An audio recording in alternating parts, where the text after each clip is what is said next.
আমৃত্যু গেয়েছেন মানবতার জয়গান, লিখেছেন গাহি সাম্যের গান। মানুষের চেয়ে বড় কিছু নাই, নহে কিছু মহিয়ান। দ্রোহ ও প্রেমে কোমল কঠোরে বাংলা সাহিত্য ও সঙ্গীতে যোগ করেছেন নতুন মাত্রা। সেই সাথে তার গল্পে নির্মিত হয়েছে অনেক চলচ্চিত্র। তিনি জাতীয় কবি কাজী নজরুল ইসলাম। আজ তার ১২৬তম জন্মজয়ন্তীতে শোবিজ টুনাইট খুঁজেছে সেলুলয়েডের নজরুলকে।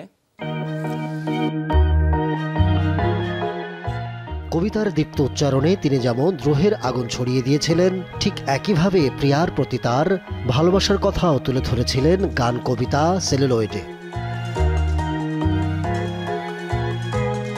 তার গল্প উপন্যাস নিয়ে যেমন বেশ কয়েকটি চলচ্চিত্র নির্মিত হয়েছে, তেমনি নিজেও সম্পৃক্ত ছিলেন অনেক চলচ্চিত্রের সঙ্গে।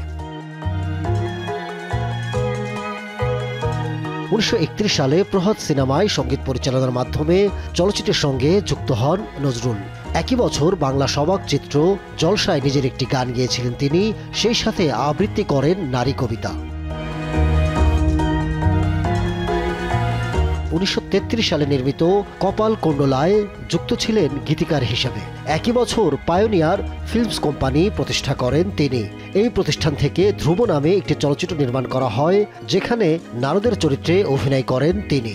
সত্যেন্দ্রনাথ দত্তের সঙ্গে যৌথভাবে এটি পরিচালনা করেন নজরুল। ধ্রুব সিনেমার ১৮টি গানের মধ্যে ১৭টি গান ছিল নজরুলের লেখা। ৩টি গানে কণ্ঠ দিয়েছিলেন তিনি। ১৯৩৭ সালের বিদ্যাপতি সিনেমার গল্প লিখেছিলেন নজরুল।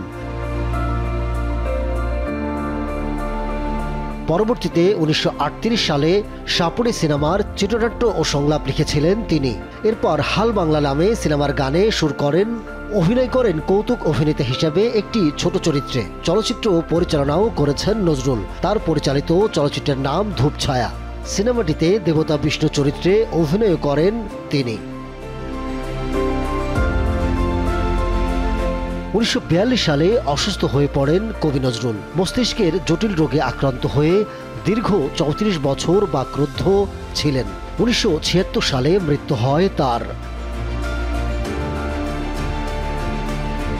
তবে তার মৃত্যুর পরও তার গল্প উপন্যাস নিয়ে নির্মিত হয়েছে অনেক টেলিভিশন নাটক। জীবনভিত্তিক কয়েকটি তথ্যচিত্র নির্মিত হয়েছে তাকে নিয়ে, এমনকি অনেক সিনেমায় ব্যবহার করা হয়েছে তার গান। তার গান অনুপ্রেরণা জুগিয়েছে জুলাই বিপ্লবে, বিপ্লবের স্ফুলিঙ্গ ছড়িয়ে দিয়েছে তরুণদের মাঝে। তিনি নেই, তবে আছে তার সৃষ্টি। তাতেই চিরঞ্জীব হয়ে থাকবেন সাম্য, বিপ্লব ও শোষণ বিরোধী কবি কাজী নজরুল ইসলাম।